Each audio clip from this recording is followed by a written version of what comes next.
In this video, I'm going to go over app localization. And what is localization exactly? Localization is adapting your app to a specific locale or market. So what that means is you would take your app and you'd translate the language, adapt the graphics to a specific locale or market. And generally in the App Store, that would mean a different country. So if you created your app for the English-speaking market, so like the US, Canada, Australia, the UK, New Zealand, that kind of thing, and you wanted to then target it to another language, another country. So for example, Germany, you would customize your app so that a native German-speaking person would fully be able to use your app without needing to know English, without being able to read English. It would all be targeted to a German audience. And that's the process of localizing your app. And that's what this video is all about, is how we can get more downloads for your app by targeting people from other countries that speak other languages. So, like I said, it will help increase downloads in other countries. And that's why this is an important thing, because if you're just targeting the US market or just the English-speaking countries, you're really limiting yourself from getting a lot more downloads from the rest of the world. So the question is, do you translate and adapt everything? Do you localize everything to everyone? And do you target all countries? And currently the App Store has over 150 countries there is an App Store in over 150 countries around the world. And obviously, most of those App Stores are not in English. So do you translate? And I mean, I've done it before where I've actually localized my app fully, where the graphics were changed, all the language was changed, the metadata, the title, the app icon, the screenshots, everything was translated and localized. But I'll admit it was a lot of work to do, and it cost a lot of money to do it. So the question that I had when I was doing it, or after I finished doing it, was that worth it? Was it worth it to translate my app and localize it to that country? Did it give me an adequate return on investment? And another way you can do it is you can actually hire a professional service to localize and translate your app. But like I mentioned, it does cost a lot of money. And so the question is that worth it? And I've done it both ways. I've done it the hard way, which is spending a lot of time and effort. I've also done it the easy way. And what I found in my next slide, from testing, I would focus on the most important 20%, because that will make the biggest difference. And so from doing it the easy way, by focusing on the most important 20%, I actually ended up getting the majority of the results just from that 20%. And so a lot of it comes back to that 80-20 rule, or Pareto's law. So the most important 20% is really in the metadata, which is in the App Store listing. And specifically, that's the title, the keywords, and the description that you want to focus on. And so if you can change just those things, that will bring you the bulk of the results from localization.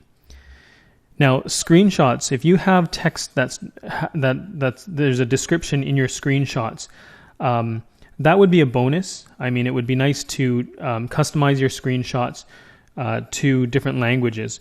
So that would be my next recommendation. If you wanted to go above and beyond just the title, the keywords, and the description, the screenshots would be the next thing that I would recommend localizing. And I mean, I would keep it simple. If you have like a long sentence on your screenshot, it may become much more complicated to translate that. But if you have one or two words or just a few simple words, that's a very simple phrase, that may be worthwhile looking into to translate for your screenshots.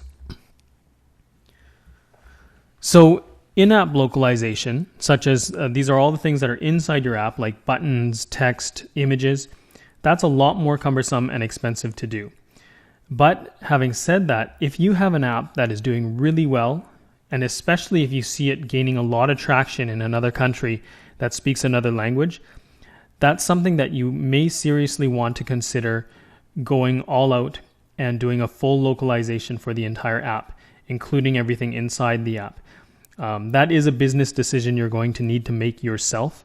But to start off, if you're just sort of launching your app for the first time and you don't have any history of where your app is popular, I would probably stay away from in-app localization for the time being, because it can be a lot of work and it can cost a lot, and you may not get a return on it for the amount of effort you put into it. So also focus on the top 10 countries. So this is either based on history from the app or the most busy app stores. And so what I mean by history is, like I had mentioned, if you've launched your app for like a month or a little while, and you see it gaining a lot of traction, there's a lot of people interested in it in a specific country that may not be in the native language you created the app in, that's something that you may want to focus on.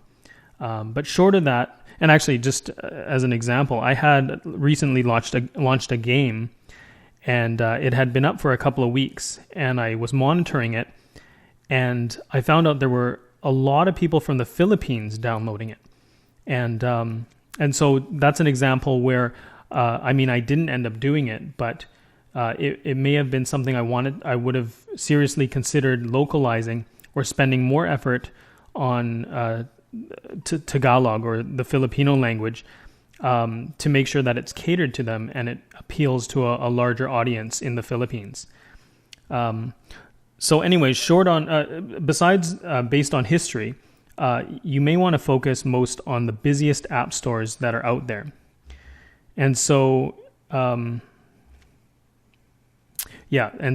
just as I mentioned here, your app may get a lot of traction in a particular country.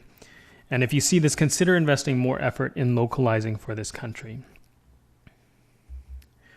So short of having a history for your app, and again, if you've just launched your app, you won't have any history to see, where it's getting popular or if it's getting any traction in a different country. You want to focus on the most busiest app stores out there.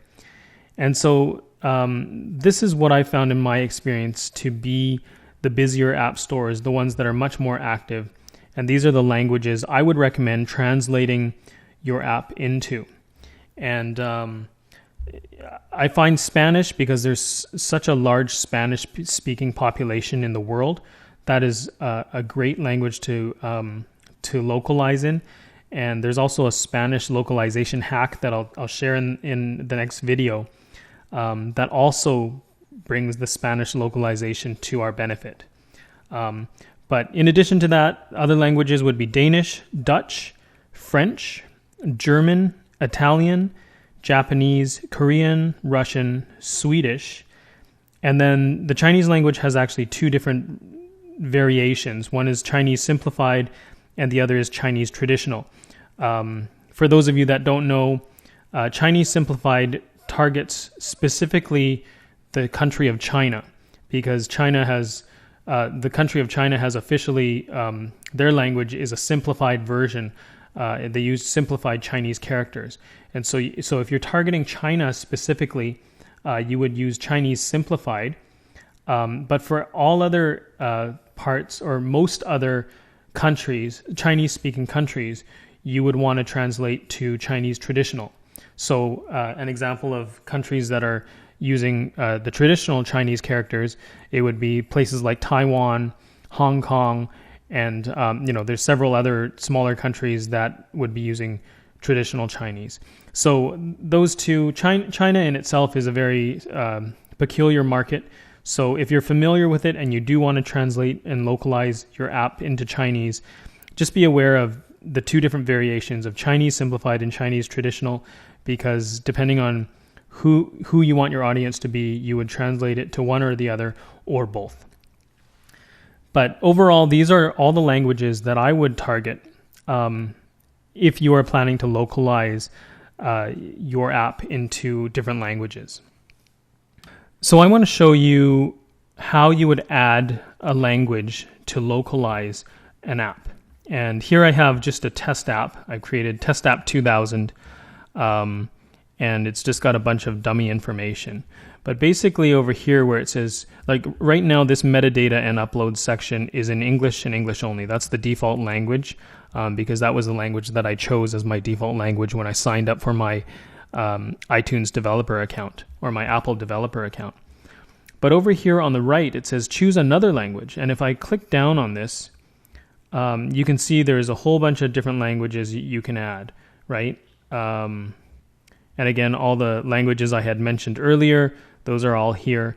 But I probably don't want to spend all my time like with Malay or, Vietnamese maybe. I mean, it all depends on the history of my app.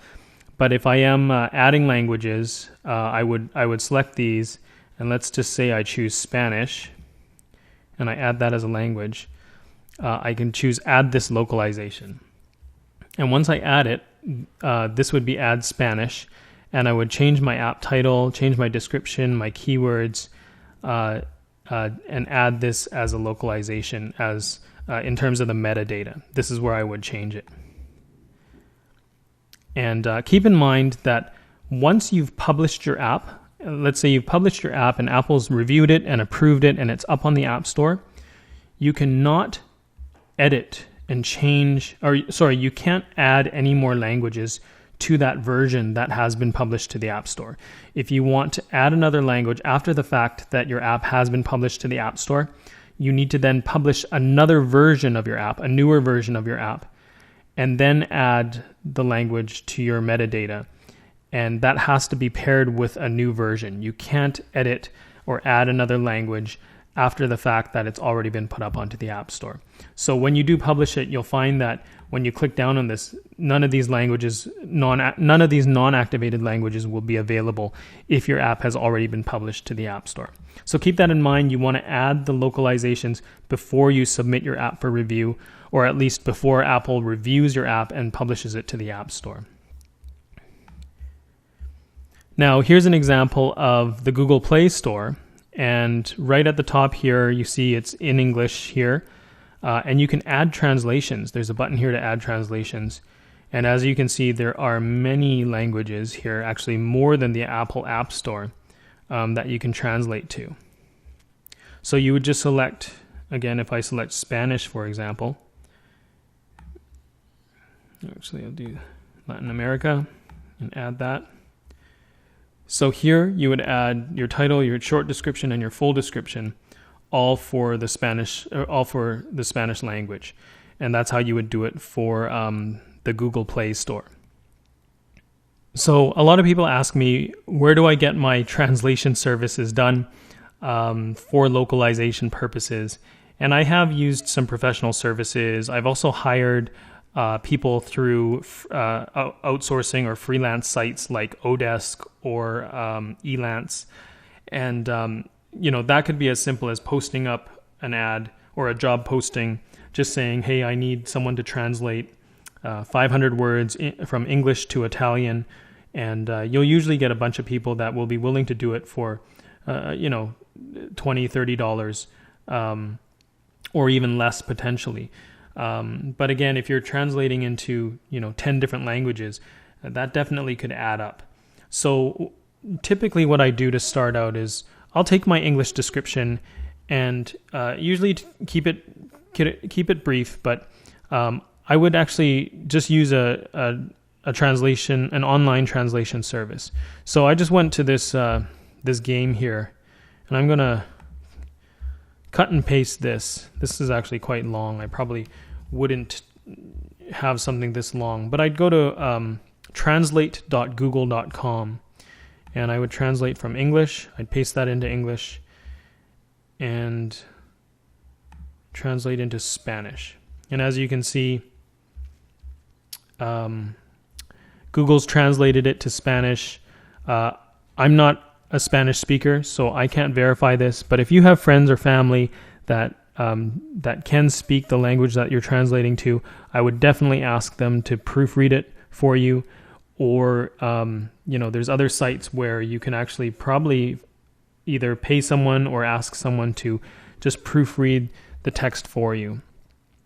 But I would then take this text, if I was happy with it, I would copy it and paste it into the Spanish description. And the same goes for the title and everything else. So again, if I was to add this localization, I would just paste the Spanish into that. And another thing you might want to consider is if you've pasted the Spanish translation, but you're not sure whether it's totally accurate, it doesn't hurt at the bottom of it to just give it a couple of spaces and just put in the English description as well. And the same goes for the title. I'd probably put in the Spanish app name, but also just put like a slash after it and put in the English name or English title after the Spanish title or whatever language you're translating into. Just to make sure that if somebody is reading the description in their native language and it doesn't quite make sense, at least the English is still there for them to read, so they can still get a sense of what the app is about. But that's just a loose suggestion about using Google Translate to initially translate your app. If your app does start getting a lot of traction and it does really well, I would definitely consider hiring someone, a native speaker, to translate your metadata and not use Google Translate. But this is sort of a good initial test to just get things out there and get things going. And this is also something that you could outsource to an outsourcer or a worker just to translate all this for you and submit it for you. So that's something to consider as well.